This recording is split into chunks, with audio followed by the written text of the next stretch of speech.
Since my back transformation went kind of viral across the internet, I wanted to share with you everything I did to get a strong and sculpted back. First, it's crucial that you understand that it's not just about doing the right back exercises, but it's about doing them in the right way. So at the end of the video, I'm going to take you through my ultimate back workout so that you know how to perform each exercise to make sure that you're targeting the right parts of your back. I'm honestly so excited to film this video, you guys, because training back is one of my favorite muscle groups to train, and I'm going to be spilling all the tea.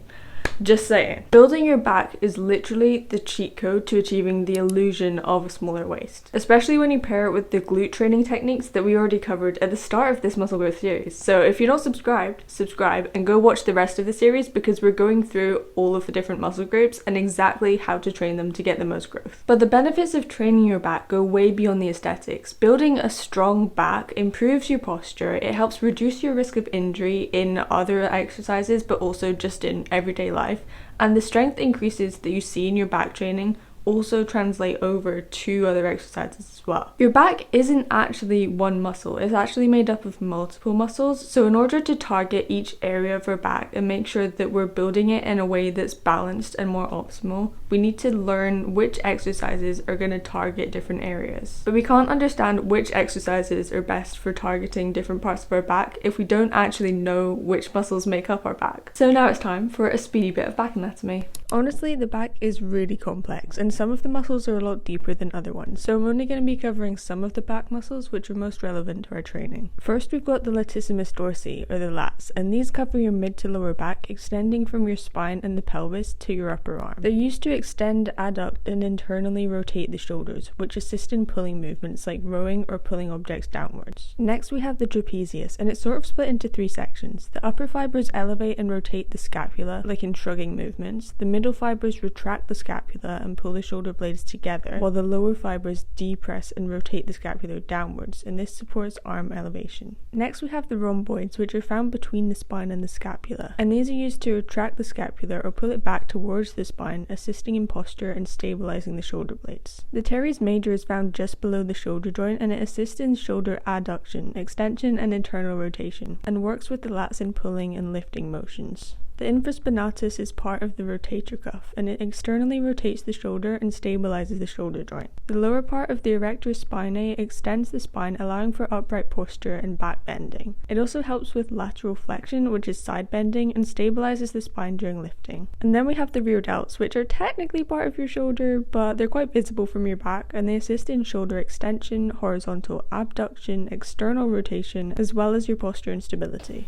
Okay, so now we understand a little bit more about the muscles that make up our back. I've got 3 essential tips for faster back gains, and then 3 common mistakes that I see way too often that you're going to want to avoid. Tip 1 is all about range of motion and mind to muscle connection. In the last video in this series about shoulder growth, we went over the concept of mind to muscle connection, which is essentially where you visualize the muscle that you're trying to work so that you can really connect to it while you're training. I feel like the back is one of those muscles where it's hard to get the connection in the first place, but once you've got it once, it's so much easier every single time after that. If you're struggling to feel your lats working, try this. Lean forward slightly and straighten your arms out in front of you with your thumbs pointing upwards. Then try and flex your lats and use them to bring your arms straight down while keeping them close to your sides. Extend them just behind your body and then rotate your arms outwards while slightly bending your elbows. This puts the lats at a stronger position, and then pull your elbows back and in towards your spine while you're focusing on contracting the lats. Hold this for a few seconds, and if you're doing it properly, you should feel a really strong contraction in your lats. You might feel a sort of cramping sensation. You can use this drill to help you practice your mind to muscle connection.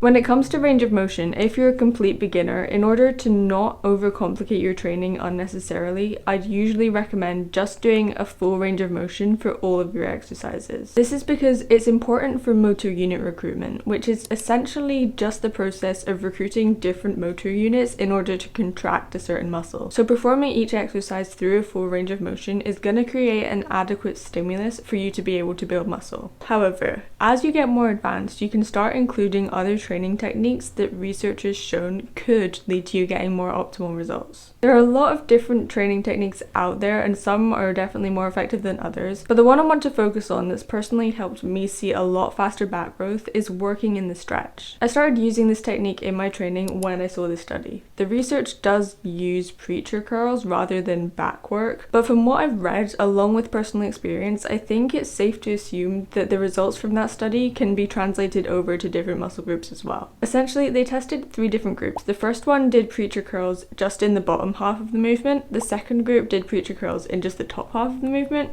and then the third group was a control group, so they just didn't do preacher curls. And then at the end of 5 weeks, the group that was training in the bottom half of the movement saw more than twice the amount of gains in muscle thickness of the biceps than group 2, which was just doing the top half. So that's a really good indicator that training your muscle in the stretch position is going to get you better or faster results than if you're training in the shortened position. That leads me on to tip 2, which is intensity techniques. I guess you could classify working in the stretch as an intensity technique, but you can also add other intensity techniques to get even more out of your back workouts. The one that I used most and saw the most growth with was drop sets. To sum it up, a drop set is when you do your regular set, then at the end, instead of stopping and ending that set, you pick up a lighter weight and then keep going. You can pretty much do this as many times as you want and just keep hitting failure with that weight until you're so fatigued that you can't lift anymore.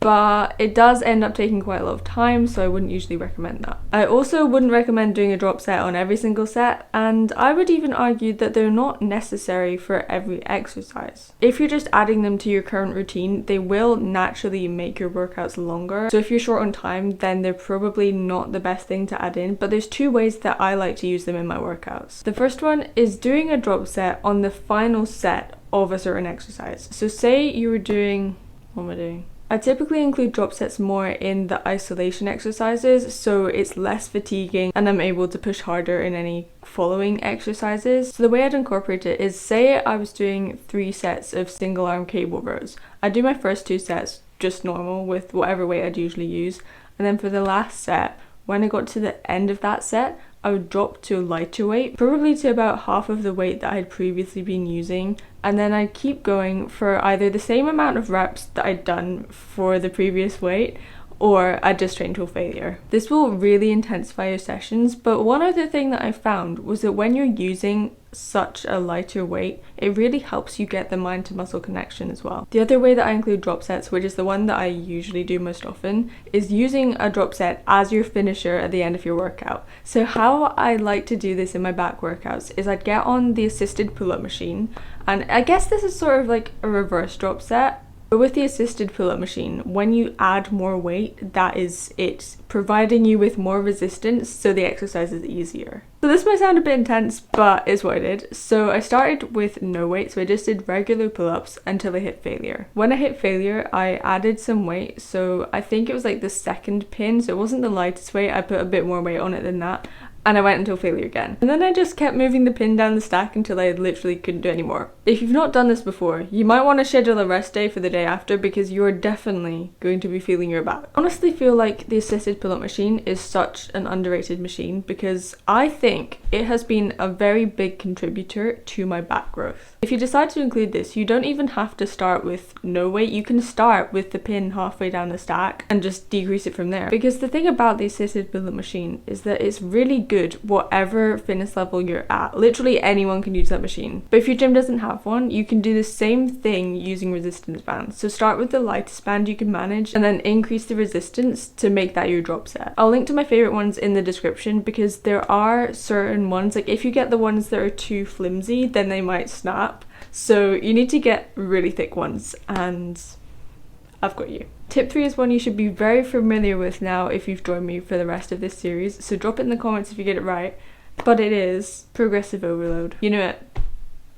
I told you. Like with any other muscle group, if you want to grow your back, you need to increase the reps you're doing and the weight that you're lifting over time. I use the same strategy for progressive overload in literally every exercise I do. So first I increase the reps to the top of my rep range, and then I increase the weight. And you just keep building from there. Now for the mistakes that you need to avoid. Mistake 1, relying too much on your biceps. There are certain back exercises that make it quite easy for your biceps to take over, especially any exercises where your hands are facing towards you in a supinated grip. A couple of ways we can isolate our back more effectively comes down to things like our form and even the grip we use. So let's take lat pull downs as an example. Say you were feeling just the regular wide grip lat pull down too much in your biceps. First, you want to take a look at your form. You want to retract your shoulder blades and pull the bar down in a way that you're sort of imagining trying to get your elbows in your back pockets. This will help you engage your back more effectively rather than your biceps. In terms of your grip, instead of gripping the bar like this, you want to move your thumb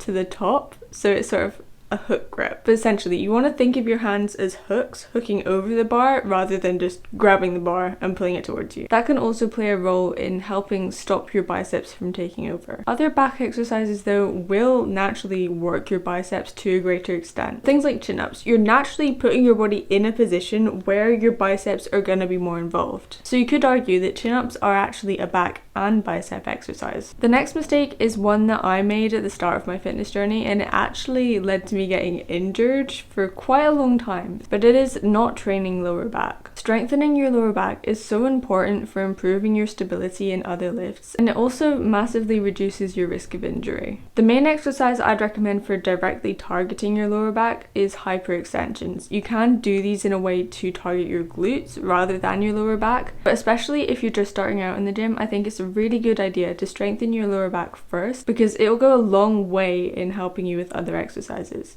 I didn't do this when I started the gym, and when I was doing deadlifts, because I didn't have that lower back strength there, I got injured pretty quickly. I tried to lift too heavy, my back just didn't like it, and that was that. I wanted to say it wasn't a really bad injury, and it wasn't. Like, I wasn't in hospital or anything like that, but I could barely walk, which was not ideal. So don't skip your lower back training. The next mistake is the one that drives me absolutely crazy because I see it so often, and it's using momentum instead of control. I was taking one of my friends who was new to the gym through an upper body workout one day, and we went to the lat pull down machine. She got on it and she just started swinging the weight around. I was like, girl, come on, we can get a lot more out of this if you just take a step back, slow it down, and stop using momentum. So we did. It wasn't that the weight was too heavy for her, it was just that she didn't know the correct form. I know we've talked a bit about lat pull down already, but one of the things I see a lot is people have their elbows too far forwards, and that's usually where you start using more momentum. When my friend switched her form from having her elbows out here to sort of more at the side of her body, she was able to connect with her back more,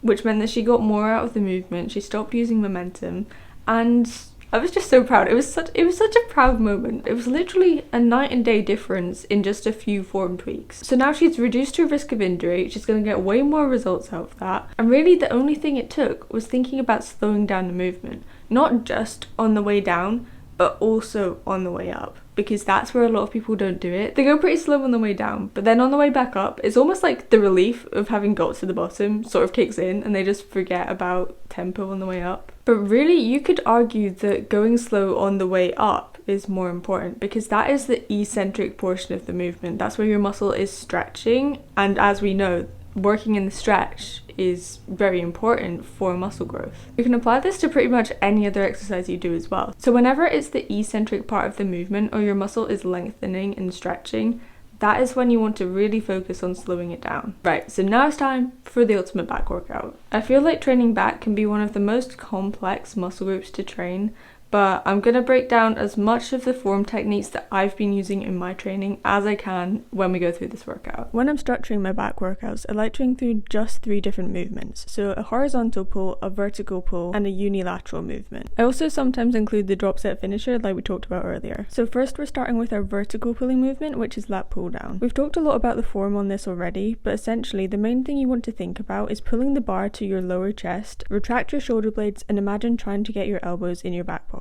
Using a wide grip is going to help you target the mid and upper parts of your lats. To shift the emphasis slightly more onto the lower lats, you can use a closer or a neutral grip. I like to switch between the different grips every now and then, just so that I make sure I'm targeting all areas of my lats. Next, for our horizontal pulling movement, we're going to be doing cable rows. You can do this in a few different ways to target different areas of your back, but when you start, you always want to retract your shoulder blades. Pulling towards your stomach with your elbows angled outwards and focusing on squeezing your shoulder blades together is going to target more of your rhomboids and your traps. But if you pull slightly lower with your elbows tucked into your sides and focus on pulling your elbows back and down, then you're going to be able to emphasize your lats more because you're putting yourself in a more mechanically advantageous position. If you don't have the actual seated row machine, then you can do a similar setup using a cable machine. I always like to use a plate to separate my feet from the machine because it meant I could really follow the cable as I was moving and lean forwards more to get that additional bit of range of motion. For our unilateral movement, we're going to be doing single arm cable rows. I like to include a unilateral movement because it really helps me to focus more on one side of my body at a time. Again, you really want to focus on controlling the movement on the eccentric part, which is when you're moving forwards back towards the cable machine. And keep your elbow tucked into your body, imagining you're trying to get it into your pocket to emphasize the lats more.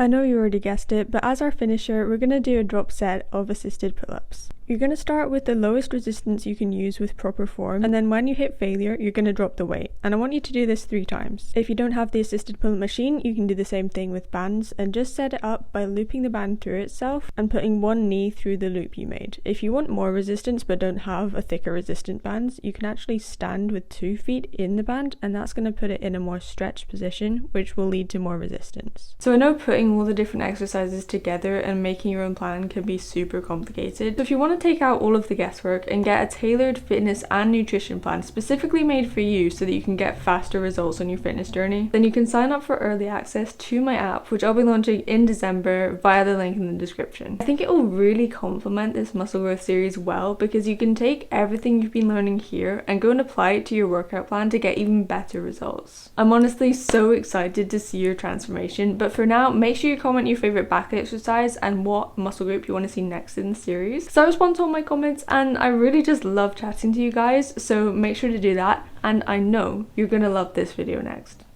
See you there!